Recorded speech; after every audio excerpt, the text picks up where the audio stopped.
مرحبا بكم متابعي قناة الملوك. اليوم سوف أقدم لكم طريقة جميلة في تنظيف حبوب الطيور من القشور.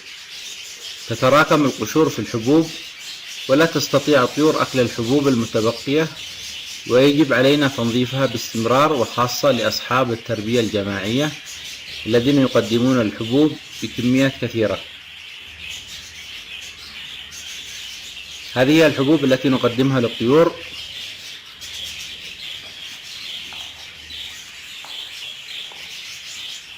هذه كمية من الحبوب يوجد بها قشور كثيرة، ويجب علينا تنظيفها.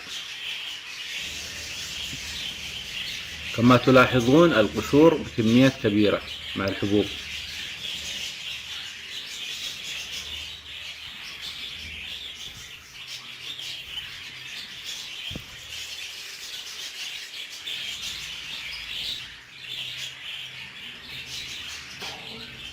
تتراكم القشور في الحبوب، ولا تستطيع الطيور أن تأكل الحبوب بشكل جيد. الآن سوف أقدم لكم الطريقة.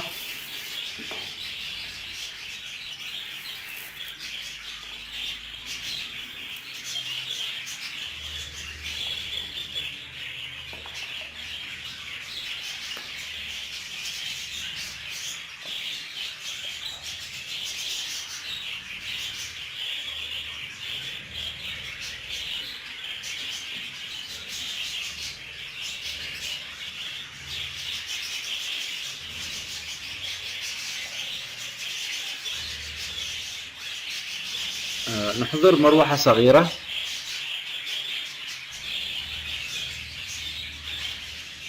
هذه المروحة نركبها في الجوال، ويجب أن تكون المروحة صغيرة حتى يكون الهواء خفيف.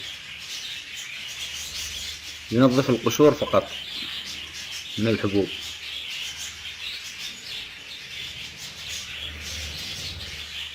هذه المروحة طبعا توجد في محلات بيع الجوالات وأدوات الجوالات أيضا.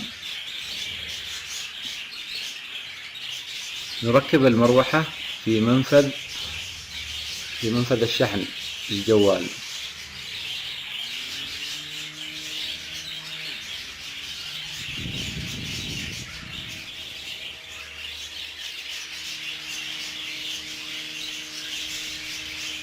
كما تلاحظون الآن المروحة تشتغل بشكل طبيعي.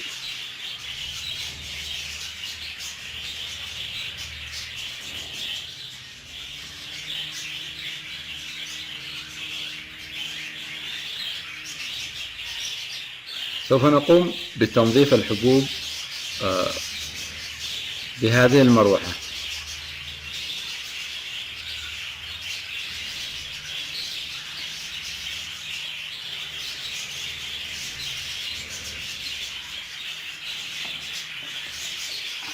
الآن سوف نقوم بتنظيف القشور من الحبوب. كما تلاحظون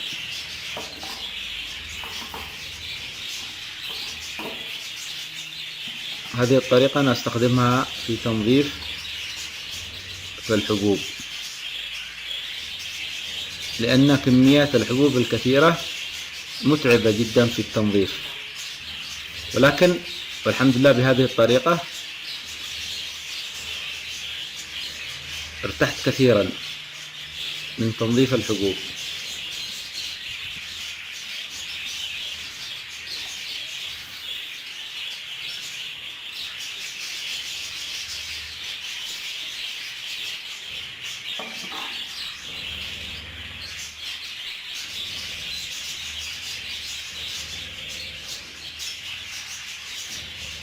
كما تلاحظون الآن الحبوب أصبحت نظيفة من القشور.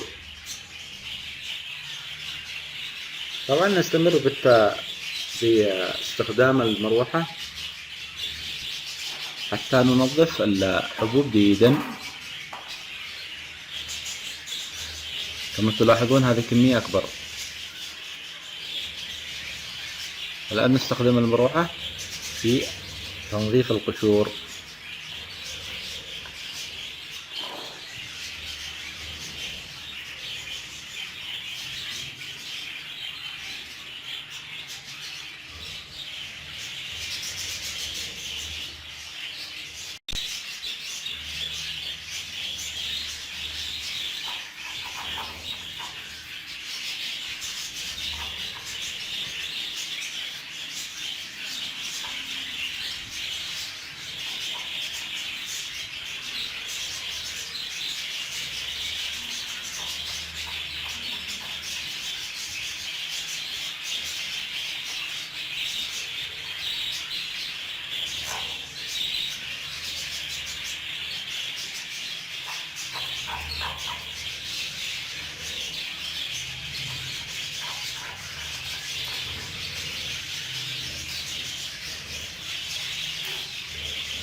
كما تلاحظون الآن أصبحت الحبوب نظيفة جدا من القشور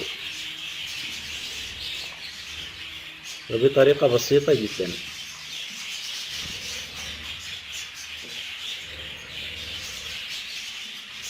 طبعا نستمر في التنظيف حتى ننظف جميع القشور الموجودة في الحبوب حتى تصبح الحبوب نظيفة جدا وخالية من أي قشور.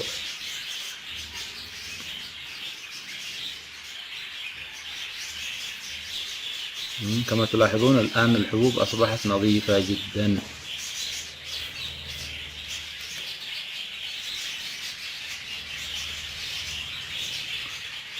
الطريقة هي استخدام هذه المروحة السحرية.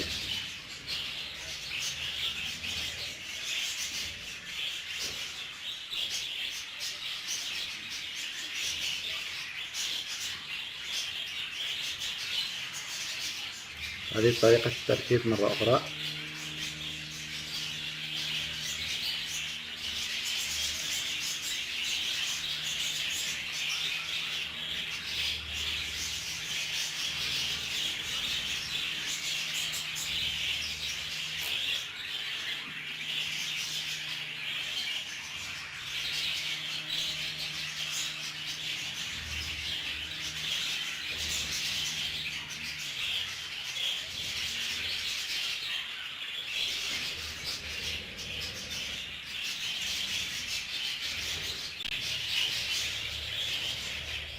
الآن أصبحت الحبوب جاهزة.